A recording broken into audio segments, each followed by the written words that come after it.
اللهم صل على سيدنا محمد وعلى آل سيدنا محمد وبارك وسلم.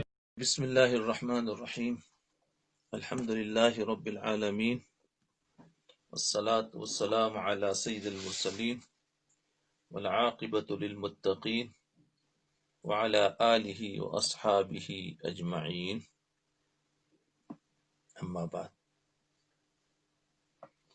اچھا، وہی تکبر کے بارے میں ہی باتیں چل رہی تھی، لیکن عنوان الگ الگ تھا۔ اس سے پہلے جو بات تھی وہ کسی کو حقیر نہ سمجھے، ابھی ہے مخلوق کی وجہ سے عمل نہیں چھوڑنا، مخلوق کی وجہ سے عمل نہیں چھوڑنا چاہیے۔ تکبر مع اللہ کی صورت ہے، یہ بھی تکبر کی صورتوں میں سے ایک تکبر مع اللہ ہے، اللہ کے ساتھ تکبر۔ ایک ملفوظ میں حضرت تھانوی رحمۃ اللہ علیہ نے فرمایا، تکبر میں جو غلو ہو جاتا ہے، تکبر میں بھی غلو ہے۔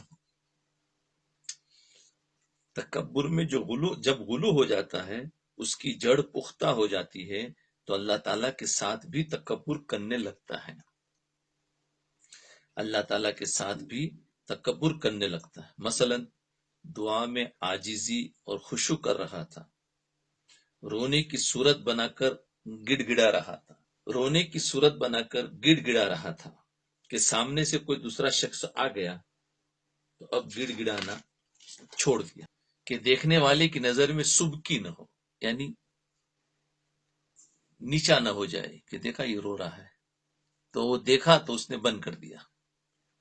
یہ تکبر مع اللہ ہے کہ اس کو اللہ کے سامنے عاجزی اور ذلت کی صورت بنانے سے بھی دوسروں کی نظر میں ذلت اور عار آتی ہے، اللہ کے سامنے عاجزی اور ذلت کی صورت بنانے سے بھی دوسروں کی نظر میں ذلت اور عار آتی ہے، تو یہ تکبر مع اللہ ہوا۔ شرم، عار آتی ہے یعنی شرم آتی ہے۔ جی، بس مخلوق کے لیے کسی عمل عبادت کو ترک کرنا تکبر ہے، مخلوق کے لیے کسی عمل اور عبادت کو ترک کرنا تکبر ہے، اس کی وجہ سے چھوڑنا بھی تکبر، اس کے لیے کرنا بھی تکبر۔ تو جاوے کدھر؟ پہلے جو ہم نے پڑھا وہ مخلوق کے لیے کرنا، یہ بھی تکبر ہے کہ دکھاوے کے لیے کر رہا ہے۔ تو تکبر مع الناس اس کو کہتے ہیں، اور تکبر مع الخلق تو برا ہے، اس کو خلق کہتے ہیں۔ تکبر لوگوں کے ساتھ اور تکبر مخلوق کے ساتھ تو برا ہے ہی، لیکن اللہ جل شانہ کے ساتھ تکبر کرنا بدترین قسم کا تکبر ہے۔ بہت سارے لوگ تو اللہ کے حکم کو ہی چھوڑ دیتے ہیں، سمجھے نا، کسی نے کچھ ستایا تو اللہ کا حکم چھوڑ دیا، تو یہ تکبر مع اللہ ہو گیا کہ تم کس کا حکم چھوڑ دیا، اللہ کو اپنا بڑائی دکھاتے ہیں۔ ہاں، بہت سارے لوگ کوئی ایسی پریشانی آئی تو کیا ہوا، اعمال چھوڑ دیے، نماز چھوڑ دی، پردہ چھوڑ دیا، یہ چھوڑ دیا، تو یہ سب کیا ہے؟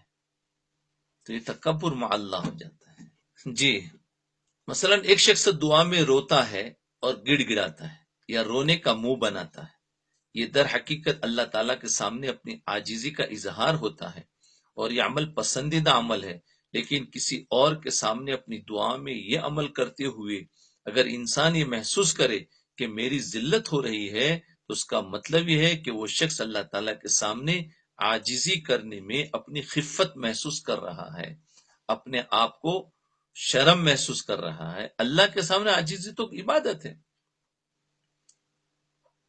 تو بعض آدمی بعضوں کے دیکھنے کی وجہ سے چھوڑ دیتے اور بعضوں کے دیکھنے کی وجہ سے اور کرتے، تو یہ بھی تکبر کہ ریا آ گیا، اور وہ بھی تکبر مع اللہ، وہ تکبر مع الناس ہوا کہ لوگوں کے دکھانے کے لیے کیا، تکبر مع الناس ہوا، اور یہ اللہ سے شرم ہو کر چھوڑ دیا، تو تکبر تو دونوں طریقے سے پکڑے گئے۔ تو اس کا مطلب یہ کہ وہ شخص اللہ تعالیٰ کے سامنے عاجزی کرنے میں اپنی خفت محسوس کر رہا ہے، العیاذ باللہ، یہ بہت خطرناک قسم کا تکبر ہے۔ مذکورہ ارشاد کے آخر میں حضرت والا نے اصول بیان فرما دیا کہ پس مخلوق کے لیے کسی بھی عمل عبادت کو ترک کرنا تکبر ہے۔ مخلوق کے لیے کسی بھی عمل عبادت کو ترک کرنا تکبر ہے، جس طرح مخلوق کے لیے عمل کرنا ریاکاری اور دکھاوا ہے۔ ریاکاری ہے نا، مخلوق کے لیے عمل کرنا ریاکاری اور دکھاوا ہے، یعنی مخلوق کے خاطر عمل کرنا کہ مخلوق مجھے دیکھ کر مجھے عبادت گزار سمجھے، جس طرح یہ عمل ریا ہے بلکہ شرک کے قریب پہنچ جاتا ہے، اسی طرح ترک عمل للخلق بھی جائز نہیں۔ ترک عمل مخلوق کے لیے مخلوق کی وجہ سے عمل کو چھوڑنا یہ بھی جائز نہیں، مخلوق کی وجہ سے عمل کرنا یہ بھی جائز نہیں۔ یا اللہ، تو ہم کدھر دین میں ہیں پھر تو، کیونکہ ہمارا ہر کام یا تو مخلوق کی وجہ سے ہو رہا ہے یا مخلوق کی وجہ سے چھوٹ رہا ہے۔ مخلوق کی وجہ سے چھوٹتا ہے تو کبھی کبھی اس میں کیا دھوکہ ہوتا ہے کہ تیری ریا ہو جائے گی، چھوڑ دیتا ہے۔ تو ریا کے ڈر سے چھوڑنا یہ بھی ریا ہے، اس لیے یہ ترک عمل یا تو ریا ہوگا یا تکبر میں داخل ہوگا، دونوں میں سے کوئی چیز ہوگی۔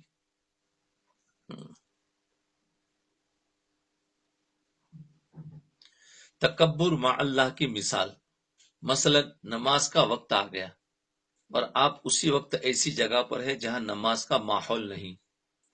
اب اگر آپ وہاں نماز پڑھنے سے اس لیے شرمائے کہ لوگ مجھے نماز پڑھتا دیکھ کر معلوم نہیں کیا سمجھیں گے، العیاذ باللہ، تو یہ ترک عمل للخلق ہے جو جائز نہیں ہے۔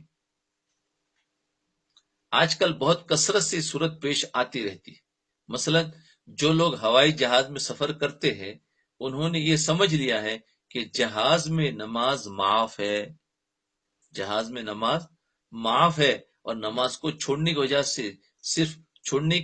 سے صرف یہ ہوتی ہے کہ سب لوگ تو بیٹھے ہیں، اب اگر میں ان سب کے سامنے کھڑا ہو کر نماز پڑھوں گا تو ایک بھدی صورت پیدا ہو جائے گی، یعنی خراب صورت پیدا ہو جائے گی، العیاذ باللہ، اللہ کی پناہ۔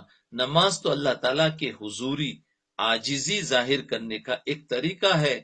اب جو شخص اس وقت نماز کو ترک کر رہا ہے وہ مخلوق کے سامنے اس عاجزی کا اظہار نہیں کرنا چاہ رہا ہے، اس لیے کہ اس سے میری ہیٹی ہوگی، میری ذلت ہوگی، تو یہ صورت تکبر مع اللہ ہے۔ یہ تو ہوائی جہاز کی مثال دی، بعض مرتبہ گھومنے جاتے ہیں، ٹور پر گئے ہیں، اب وہاں نماز پڑھنا بولے پتہ نہیں کیسے لگیں گے، یا ایک گروپ ساتھ میں گیا ہے اور اس میں نمازی لوگ نہیں ہیں، ہم ان کے سامنے نماز پڑھیں گے تو ہم چھوڑ دیتے ہیں ان کی وجہ سے، تو یہ نہیں۔ کئی صورتیں، چاہے بس کا سفر ہو، ہاں کوئی اور وجہ ہو کہ بس کھڑی نہیں رہی، پانی نہیں ملا، ہاں یا کوئی ایسی جگہ نہیں تھی کہ جہاں پڑھ سکے، تو اور صورت ہے، لیکن اس وجہ سے کہ لوگ کیا سمجھیں گے یہ چیز غلط ہے۔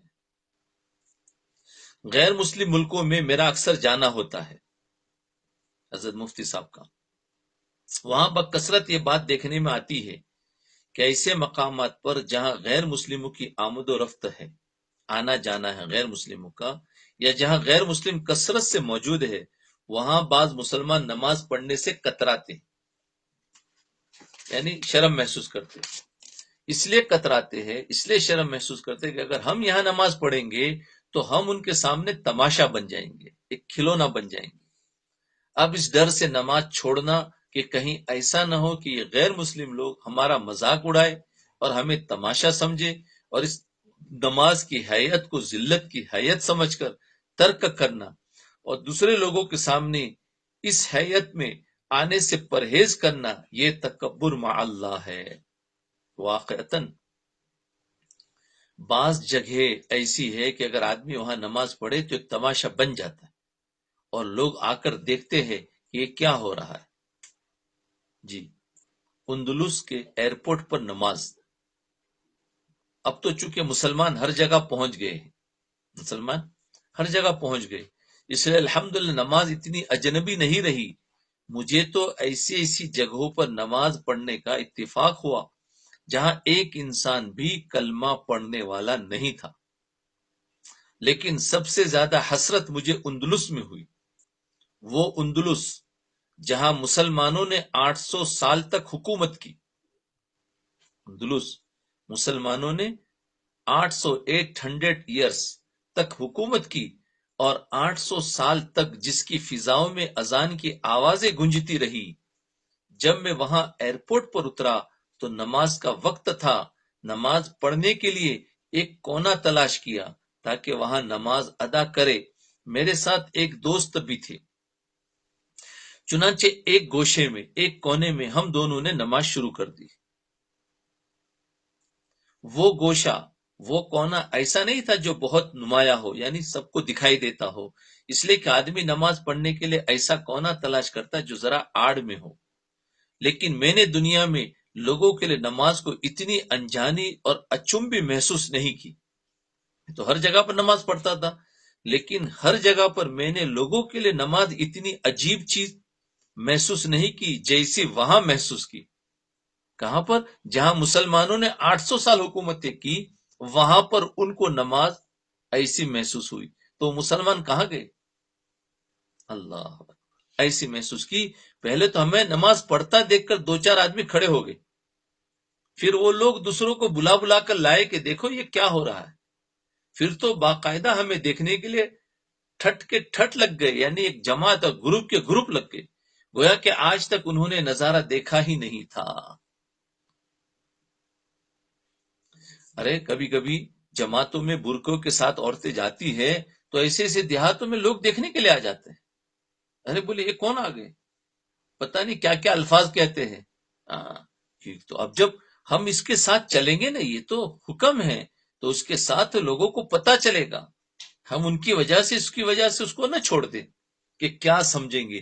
ہمیں تو اس کو دنیا میں رواج دینا ہے. جب باطل اپنا کام کر رہا ہے تو حق والے بھی اپنا کام کریں، حق والے بھی اپنا کام کریں گے.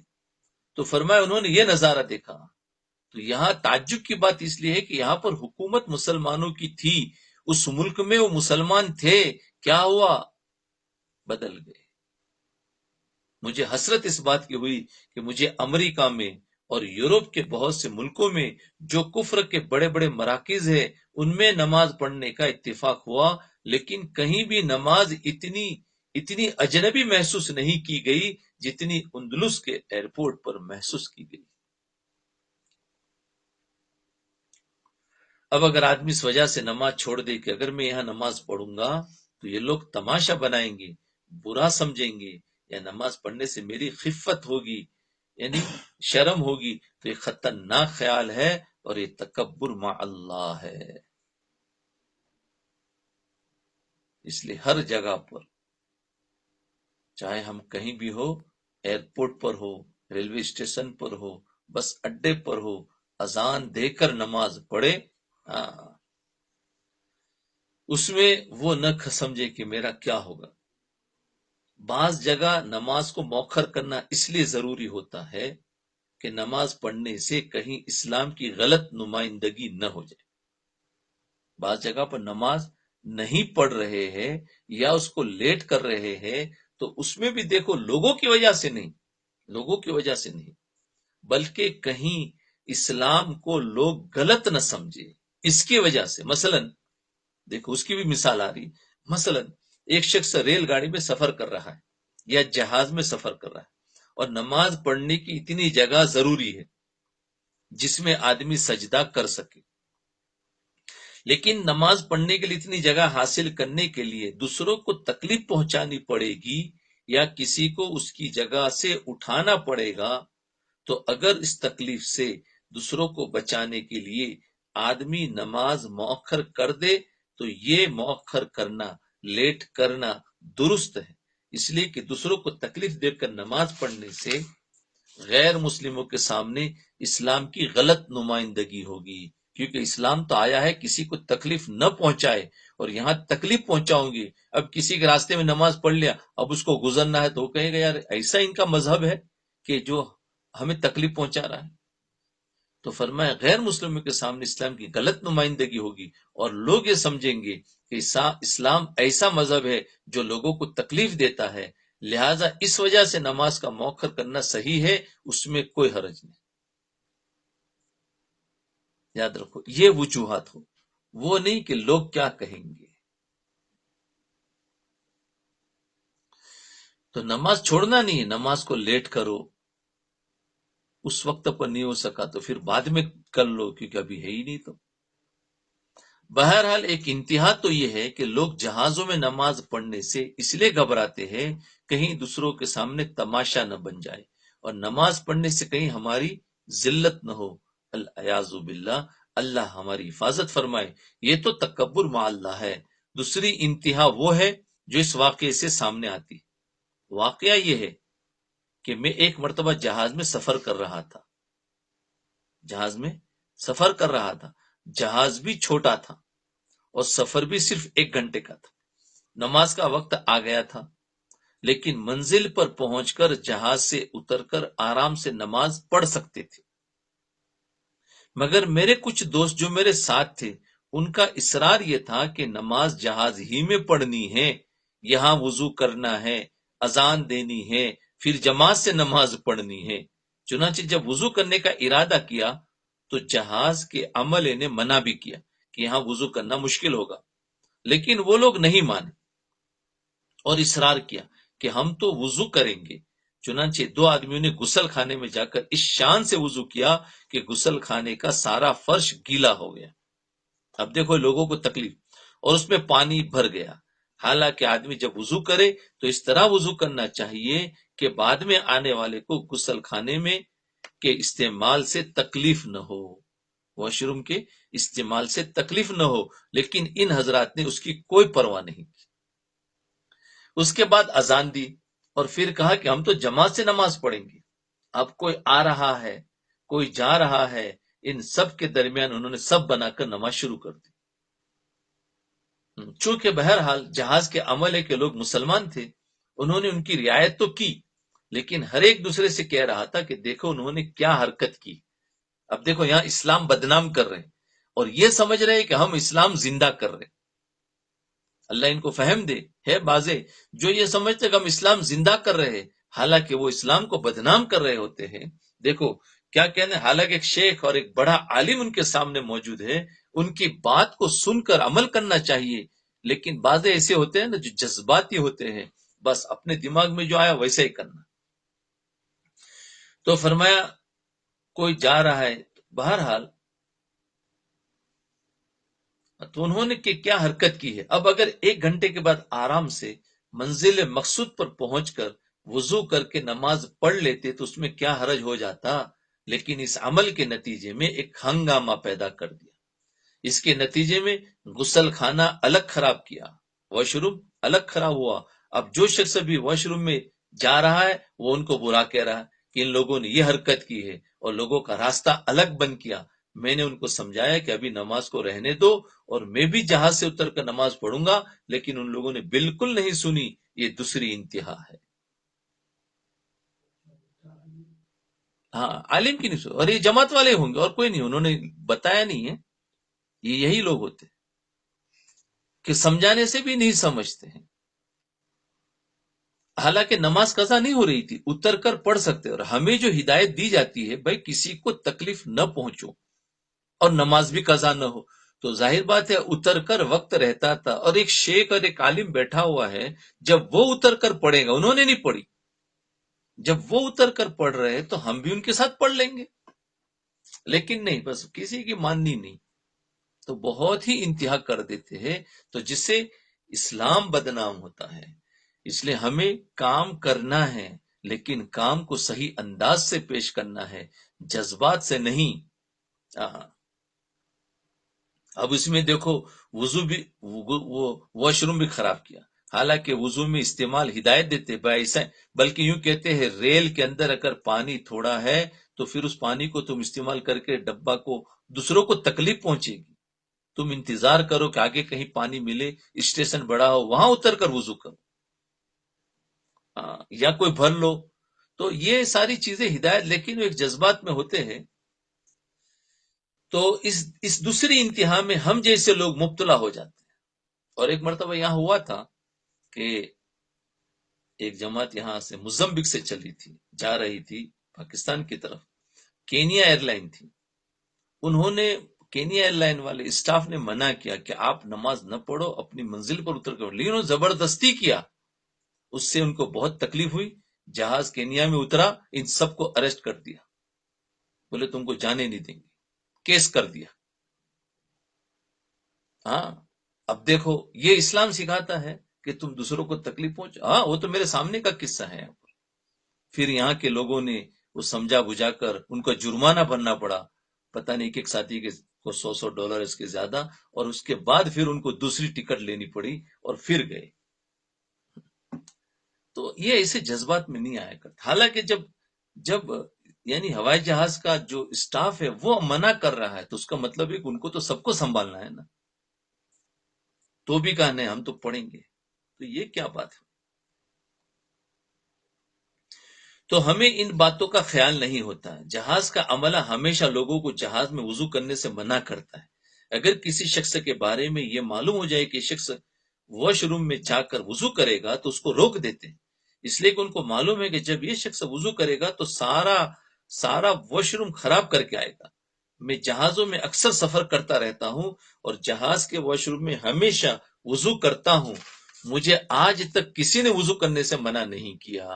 وجہ اس کی ہے کہ میں اس بات کا اہتمام کرتا ہوں کہ جب میں وضو کر کے باہر نکلوں تو فرش پر، زمین پر پانی کی ایک چھینٹ بھی باقی نہ رہے، اور واش روم کا واش بیسن بالکل صاف ستھرا رہے تاکہ بعد میں آنے والوں کو تکلیف نہ ہو. دیکھو یہ ہے.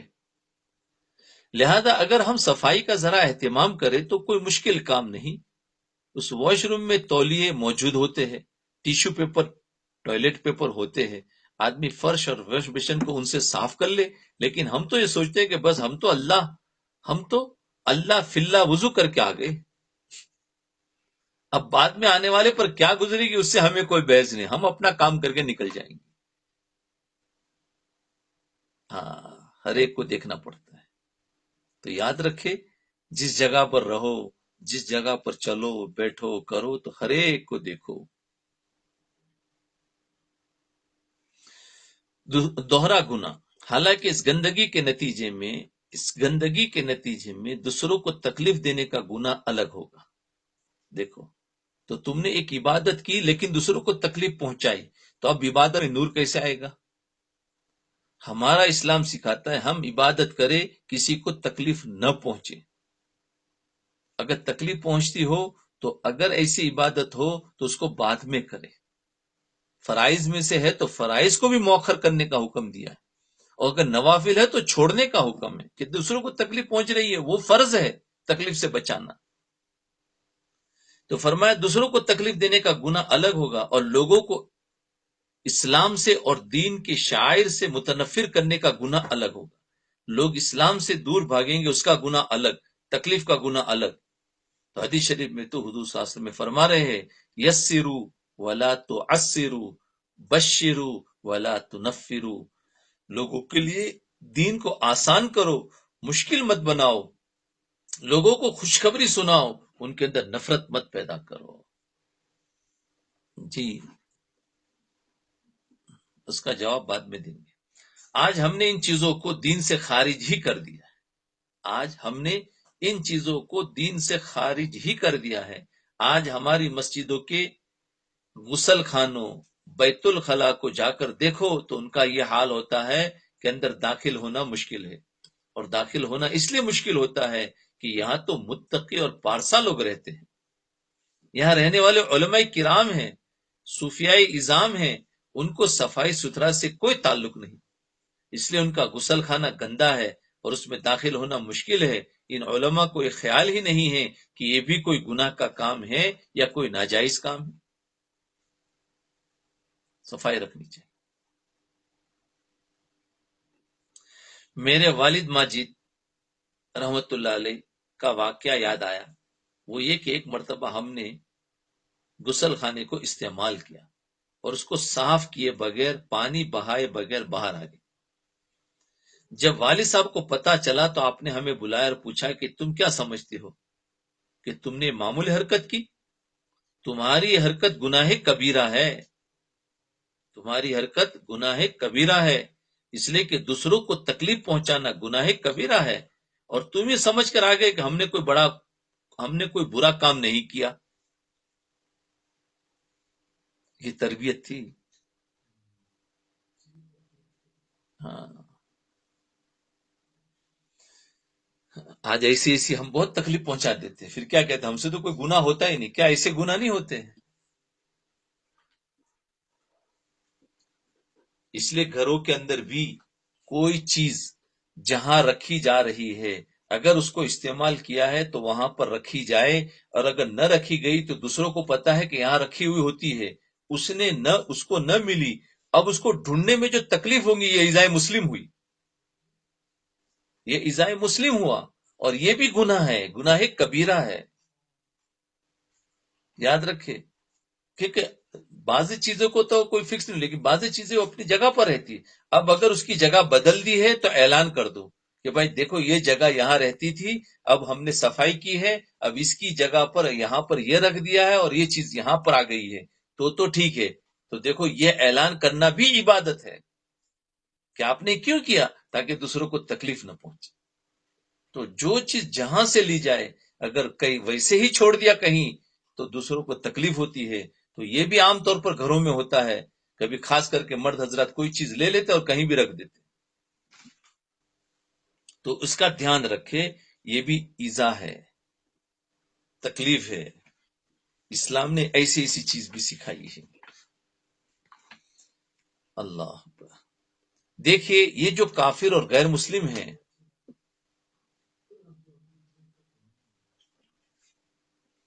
دیکھیے یہ جو کافر اور غیر مسلم ہیں ان کو کفر باعث نفرت ہے، ان کا کفر باعث نفرت ہے، لیکن انہوں نے کچھ چیزیں ایسی اختیار کر لی جو ہماری تھی، ان چیزوں کے اختیار کرنے کی وجہ سے اللہ تعالیٰ نے ان کو دنیا میں عروج اور ترقی دے دی۔ کافروں کو جو ترقی دی ہے وہ چاہے ان کا کفر ہے نفرت کے لائق، لیکن ان کی بعض چیزیں جو اسلام کی تھی جو انہوں نے لے لی، اس لیے اللہ نے ان کو ترقی دے دی۔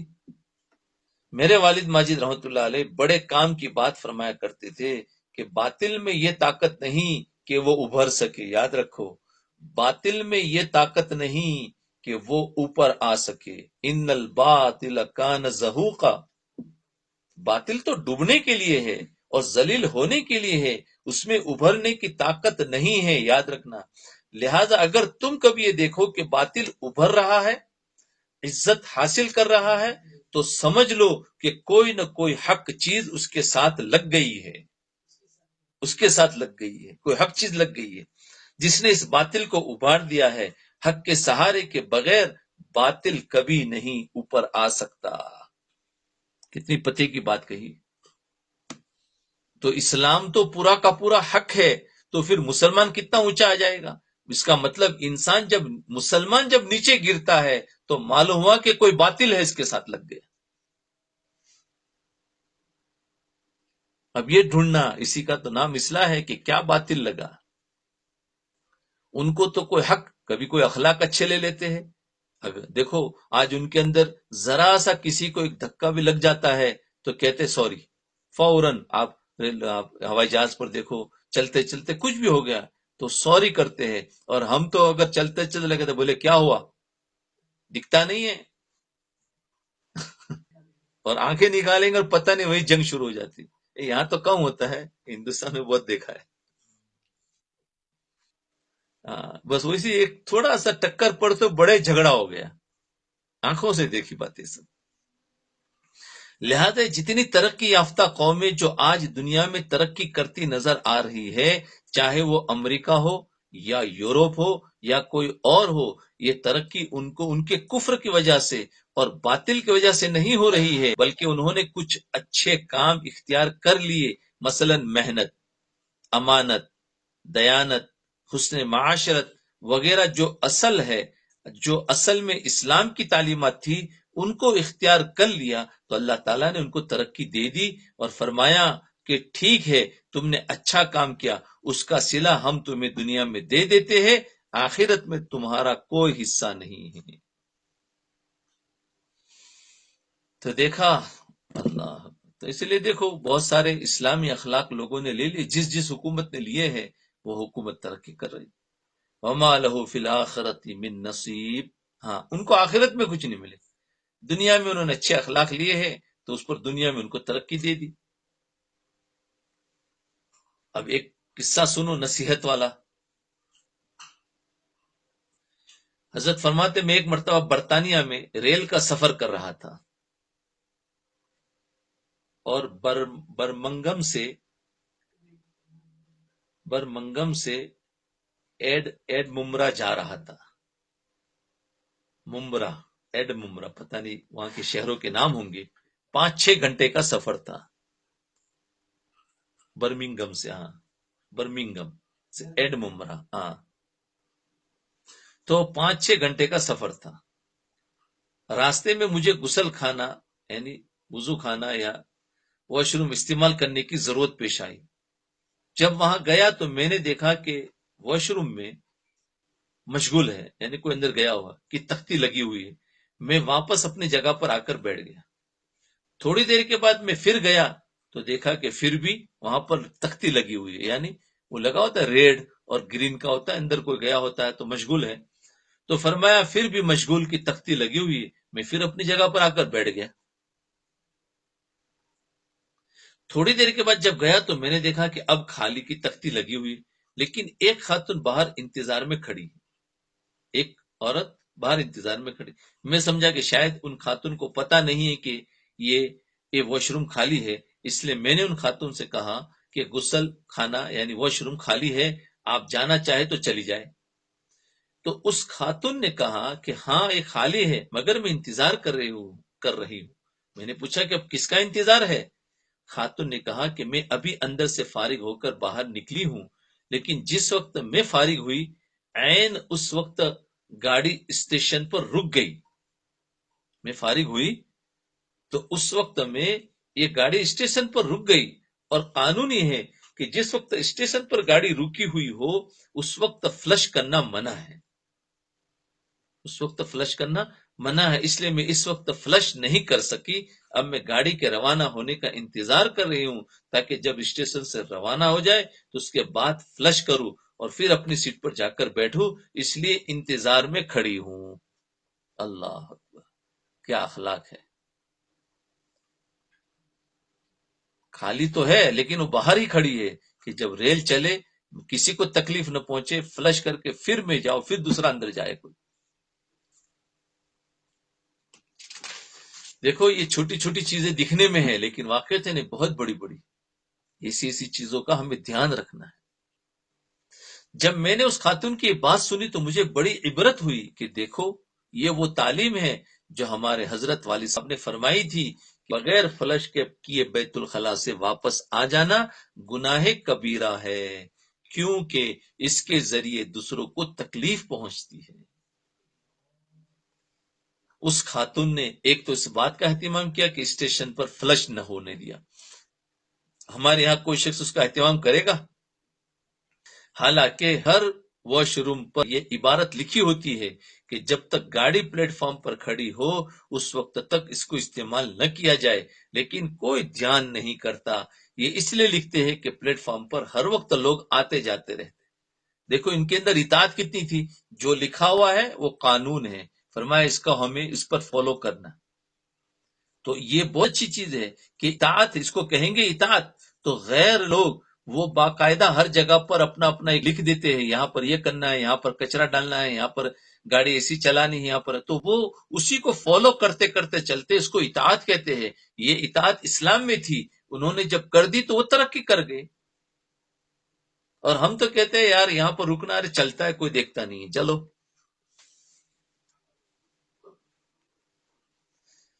اللہ اکبر۔ تو یہ اس لیے لکھتے ہیں کہ پلیٹ فارم پر ہر وقت لوگ آتے جاتے رہتے ہیں، اگر گاڑی کھڑی ہونے کے وقت کوئی شخص واش روم استعمال کرے گا تو پلیٹ فارم پر گندگی پھیلے گی، اس سے لوگوں کو تکلیف ہوگی اور صحت کے لیے بھی نقصان دہ ہے، مگر ہم میں سے کوئی اس کا لحاظ نہیں کرتا۔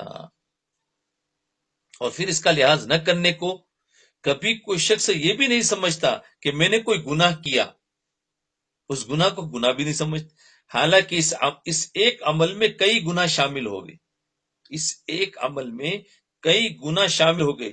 ایک گناہ تو یہ ہے کہ جب آپ کی وجہ سے ایسی جگہ پر گندگی پھیلی جو لوگوں کی گزرگاہ ہے تو اس کی وجہ سے لوگوں کو تکلیف پہنچے گی، ایک گناہ۔ دوسرا گناہ یہ ہے کہ گاڑی آپ کی ملکیت نہیں ہے بلکہ آپ کرائے دے کر اس کو سفر کرنے کے لیے استعمال کر رہے ہیں، لہذا جن شرائط پر آپ کو گاڑی استعمال کرنے کی اجازت دی گئی ہے ان کی شرائط کی پابندی آپ پر لازمی ہے۔ اگر آپ ان شرائط کی خلاف ورزی کریں گے تو یہ عقد اجارہ کے خلاف ورزی ہوگی، لہذا ان شرائط کے خلاف آپ کے لیے اس گاڑی کو استعمال کرنا جائز نہیں ہوگا۔ تو یہ گناہ کیا؟ نافرمانی کی۔ تو ان دو گناہوں کا تعلق حقوق العباد سے ہے۔ اب اگر تمہارے اس عمل سے بہت سے لوگوں کو تکلیف پہنچے گی اور تمہیں پتہ بھی نہیں چلے گا تو پھر کس کس سے معافی مانگوں گے؟ اس لیے یہ گناہ بڑا سنگین ہے، لیکن اس گناہ کو گناہ ہی نہیں سمجھا جاتا، یہ ہم لوگ دوسری انتہا کو پہنچے ہوئے ہیں، انتہا ہو گئی، اس کی بڑی فکر کرنے کی ضرورت ہے۔ اللہ تعالیٰ اپنی رحمت سے ہمیں صحیح فکر عطا فرمائے اور صحیح فہم عطا فرمائے، آمین۔ جی ٹھیک ہے، تھوڑی مساجد کے استنجا خانوں کا حال۔ اسلام جو لطافت کا، طہارت کا، نظافت کا دین تھا، آج ہم نے اپنے طرز عمل سے اس دین کو گندگی کا دین بنا دیا۔ برطانیہ میں خاص طور پر منظر نظر آتا ہے کہ آپ پورے ملک میں کہیں بھی چلے جائے، چاہے کسی آفس میں چلے جائے، کسی تفریح گاہ پر چلے جائے، ہر جگہ آپ کو صاف ستھرے غسل خانے، واش روم ملیں گے، الا ماشاء اللہ۔ لیکن اگر کسی مسجد کے غسل خانے میں چلے جائے، واش روم میں چلے جائے تو الیاذ باللہ، اللہ کی پناہ، اس میں داخل ہونا مشکل ہے، سوائے چند مساجد کے جو بہت اچھی بنی ہوئی ہیں، ان میں صفائی ستھرائی کا نظام اچھا ہے، باقی اکثر مساجد میں صفائی کا نظام خراب ہے۔ اور اس وقت صرف لندن شہر میں 250-300 مسجدیں ہیں، جبکہ ایک وقت وہ تھا کہ نماز پڑھنے کے لیے جگہ نہیں ملتی تھی، لیکن ان میں صفائی کا اہتمام نہیں ہے۔ اور آج 300 مساجد ہے لیکن صفائی کا اہتمام نہیں۔ پورے لندن میں سب سے گندا علاقہ مسجد کے واش روم کا ہے۔ اس کے ذریعے ہم اسلام کی غلط نمائندگی کر رہے ہیں۔ جو دین طہارت کا، نظافت کا، لطافت کا دین تھا، اس کو ہم نے گندگی کا دین بنا کر پیش کر دیا۔ میرے والد ماجد صاحب رحمۃ اللہ علیہ کا قصہ سنایا کرتے تھے کہ دہلی کی جامع مسجد میں ایک انگریز مسلمان ہو گیا۔ دہلی کی جامع مسجد میں ایک انگریز مسلمان ہو گیا۔ اب مسلمان ہونے کے بعد نماز پڑھنے کے لیے جامع مسجد میں آنے لگا۔ اس نے دیکھا کہ وضو خانے کی نالی گندی ہو رہی ہے، وضو کرنے کی جگہ ہوتی ہے، حوض تھا، حوض کی وضو۔ چند روز تک تو وہ دیکھتا رہا، جب کسی اور نے صفائی نہیں کی تو ایک دن وہ جھاڑو لے کر آیا اور پانی ڈال کر اس کی صفائی شروع کر دی۔ ایک صاحب وہاں سے گزرے، انہوں نے دیکھا کہ وہ انگریز نالی صاف کر رہا ہے، تو ان صاحب نے کہا کہ یہ انگریز مسلمان تو ہو گیا لیکن ابھی انگریزیت کی بو نہیں گئی ہے۔ انا للہ، انگریزیت کی بو، حالانکہ انگریزیت کی بو نہیں ہے، وہ تو اسلام ہے، وہ تو صفائی پسند ہے۔ تو فرمایا انگریزیت کی بو نہیں گئی، مطلب یہ تھا کہ جو صفائی کر رہا ہے یہ انگریزیت کی بو ہے، الیاذ باللہ۔ بھائی ہم لوگوں نے اپنا ایک گندا حلیہ بنا رکھا ہے، یہ فی نفسی ناجائز تو ہے ہی، لیکن اس کے ساتھ ساتھ اس کے ذریعے سے اسلام کی غلط تصویر لوگوں کے سامنے آ رہی ہے، جس کے نتیجے میں لوگ دین کے قریب آنے کے بجائے اور دور ہو رہے ہیں۔ لہذا ہمیں صفائی کا اور زیادہ اہتمام کرنا چاہیے تاکہ اسلام کی غلط نمائندگی نہ ہو۔ اللہ تعالی ہم سب کو ان باتوں پر عمل کرنے کی توفیق عطا فرمائے۔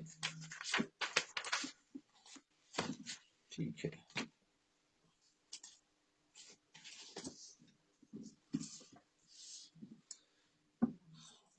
مراقبہ کر لیں۔